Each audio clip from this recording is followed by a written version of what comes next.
नमस्कार। कल हमने सामाजिक विज्ञान की पहली क्लास कराई थी जिसमें हमने मुगल काल शुरू किया था और बाबर के जो युद्ध हुए थे उनके बारे में हमने शॉर्ट ट्रिक से जाना कि उसे कैसे याद रखते हैं। आज हम थोड़ा रिमाइंडर करते हुए अगली क्लास कराएंगे जो कि हुमायूं अगला शासक होता है। देखो, बाबर जब आया था तो उसने मतलब लगातार यहाँ पर जीत भारत में क्यों की?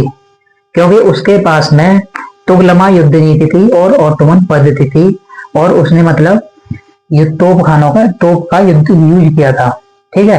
और उसका सबसे इम्पोर्टेंट एक और क्वेश्चन है कि उसकी जो जीवनी थी वो बाबरनामा थी, जो कि तुजुके बाबरी कहलाती है, तुर्की भाषा में थी। अगर क्वेश्चन आता है कभी कि बताइए कि तुजुके बाबरी में भारत के किन राज्यों का उल्लेख हुआ है, तो मेवाड़ थे और विजयनगर। मेवाड़ और विजयनगर के बारे में बड़ी ही अच्छी तरह से उसका उल्लेख किया गया है।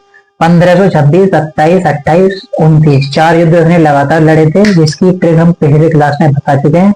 और 1530 में वह बाबर जो है, बाबर की मृत्यु हो जाती है। उसके बाद में उसके चार पुत्र होते हैं, एक हुमायूं, दूसरा कामरान, तीसरा अस्करी, चौथा हिंदाल। लेकिन इनमें सबसे बड़ा हुमायूं होता है, वही गद्दी संभालता है।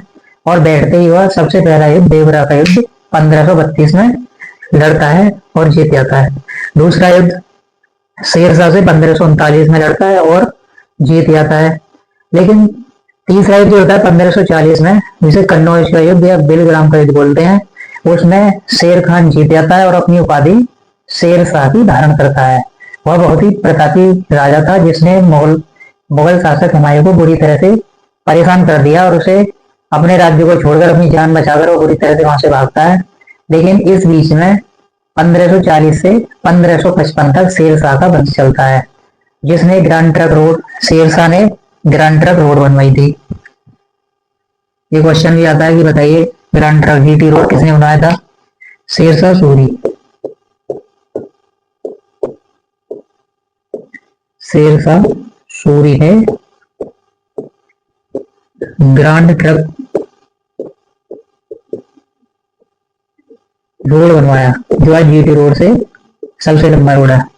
दूसरी चीज, शेरशाह सूरी जब इसकी मृत्यु हो जाती है तो इसका जो मकबरा है वह सासाराम में। ये क्वेश्चन बहुत ज्यादा आता है कि शेरशाह का मकबरा कहाँ पर स्थित है। तो शेरशाह का मकबरा जो है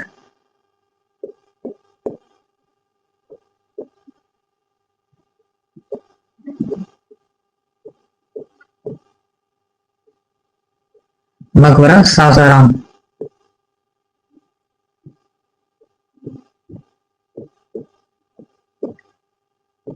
सासाराम में है।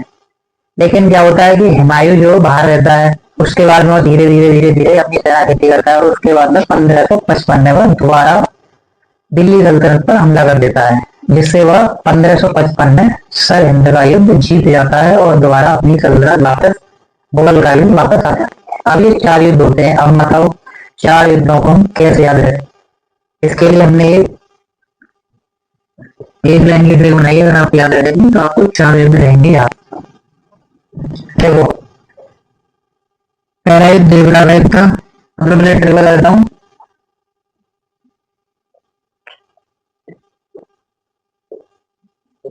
देवर ने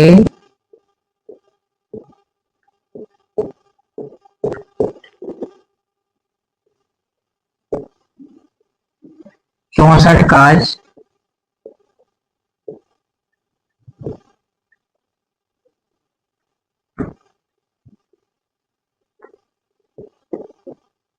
हिंद को दिए। बस ये लाइन ध्यान रखनी है, हिंद को दिए। देखो, ऐसा है कि या तो होता है कंफ्यूज हो जाते हैं, इसलिए हम थोड़ी और ट्रिक यूज करते हैं।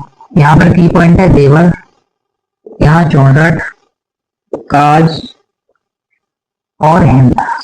पहला युद्ध देवरा का युद्ध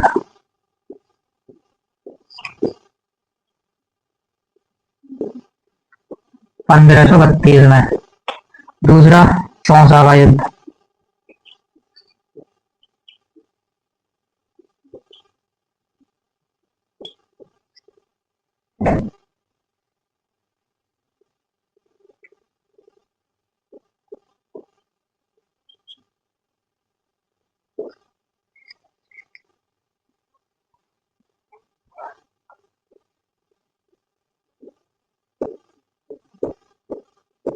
चौसा का युद्ध 1539 में।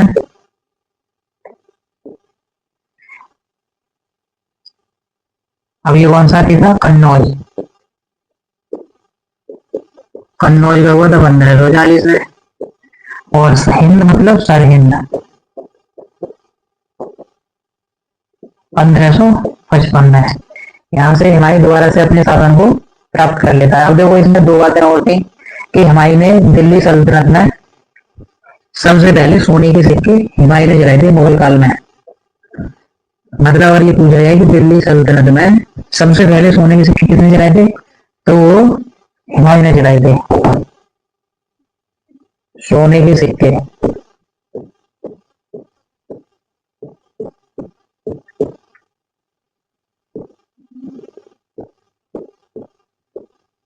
दिल्ली सल्तनत में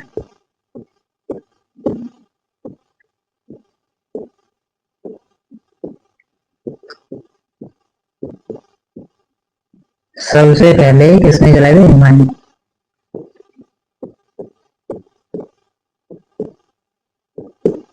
और चांदी के सिक्के सबसे पहले शेरशाह ने जलाए थे। जैसे क्वेश्चन आता है कि चांदी के दिल्ली में किसने जलाए सबसे पहले? शुद्ध चांदी के शेरशाह सूरी ने। ठीक है, इसी तरीके हम चार युद्धों को याद रखेंगे। अब जब हुमायूं की मृत्यु हो जाती है तो उसका जो मतलब मकबरा है वो कहाँ पे है? उसका मकबरा दिल्ली में है, जिसे दीन पनाह आते हैं। दीन पनाह। अब क्वेश्चन याद रहे कि दीन पनाह की विशेषता क्या है? श्वेत संगमरमर से भारत का पहला 2 गुंबद का, मतलब सफेद संगमरमर से बनने वाला 2 गुंबद का मकबरा भारत में सबसे पहले हुमायूं का मकबरा था। मतलब इसे दीन पनाह बोलते हैं इसका था।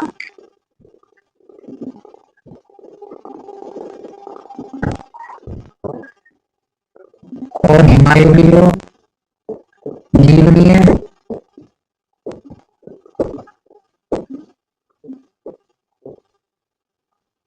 वो गुलबदन बेगम मिली।